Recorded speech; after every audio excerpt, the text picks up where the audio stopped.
In this presentation, we will discuss important types and kinds of the contract of suretyship and guarantee.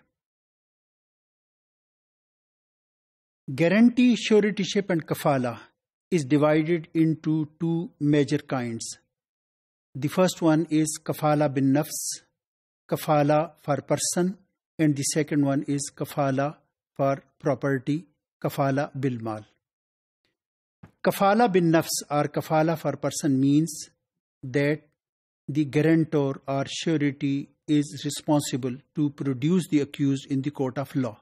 یعنی یہ عام طور پر اس موقع پہ ہوتا ہے کہ اگر ایک شخص کو بیل پہ یا ضمانت پہ رہا کیا گیا تو گارنٹور اور شیورٹی اس بات کی ضمانت دے رہا ہوتا ہے کہ یہ شخص جب بھی پیشی ہوئی یا جب بھی کورٹ آف لا نے اسے طلب کیا تو یہ شخص کورٹ آف لا میں حاضر ہوگا.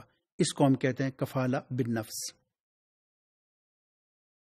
دوسری قسم کفالہ بالمال ہے, کفالہ فار پراپرٹی. اس کا مطلب ہے کہ دس از اے کفالہ گارنٹی اور suretyship for the payment of debt اور for the discharge of certain obligation.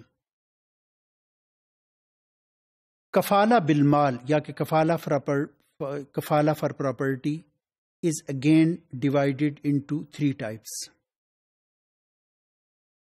First one is a kafala bid-dain or kafala for debt, and which is a prominent form of kafala کہ جس میں کہ ایک شخص debtor کی طرف سے اس بات کی ضمانت دے رہا ہوتا ہے کہ اگر اس ڈیٹر نے وقت پہ ڈیٹ ری پے نہیں کیا تو وہ اس ڈیٹ کو ادا کرنے کا پابند ہوگا. دوسرا ہے کفالہ بالتسلیم, کفالہ فار ڈیلیوری. یہ اس صورت میں ہوتا ہے کہ جب کہ آپ کسی شخص کو کوئی پراپرٹی, کوئی چیز دیں, کچھ گڈز دیں اور آپ کو یہ خدشہ ہو کہ یہ واپس نہیں کرے گا. جیسے کہ آپ نے کوئی پراپرٹی لیز پہ کسی کو دی ہے اور آپ کو یہ خدشہ ہے کہ وہ لیز پراپرٹی کو لیز کانٹریکٹ ختم ہونے پہ وہ آپ کو واپس نہیں کرے گا, تو اس صورت میں آپ کو گارنٹور یا شیورٹی لیں جو کہ اس بات کی ضمانت دے کہ یہ شخص لیز ایکسپائر ہونے پہ, لیز ختم ہونے پہ وہ اس پراپرٹی کو وہ ڈیلیور کر دے گا.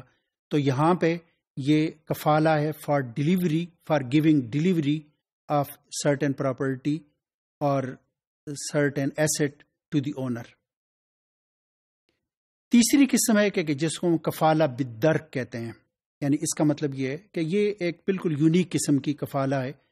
یہ اس موقع پہ یہ انووک ہوتی ہے کہ جہاں پہ ایک شخص کو یہ خدشہ ہو کہ یہ سیلر جس سے کہ میں یہ سامان خرید رہا ہوں یہ اس کا ریئل اونر نہیں ہے, یا کہ ممکن ہے کہ یہ اس کا ریئل اونر نہ ہو اور بعد میں کوئی اور شخص اس کی اونرشپ یا کہ اس کا ٹائٹل کلیم کرے اور اس صورت میں مجھے یہ چیز اسے دینی پڑے.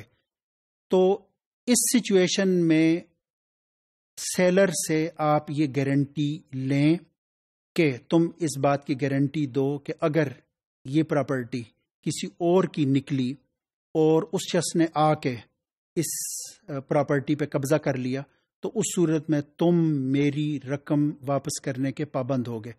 کفالہ بالدرک تھرڈ پارٹی کی طرف سے بھی ہو سکتی ہے کہ جو پرچیزر ہے وہ سیلر کو یہ کہے کہ کوئی گارنٹی دو اس بات کی کہ اگر اس پراپرٹی کو کسی اور نے کلیم کر لیا اور اس نے قبضہ کر لیا تو وہ رقم کہ یہ جو پرچیز پرائس ہے یہ مجھے واپس ہو جائے گی.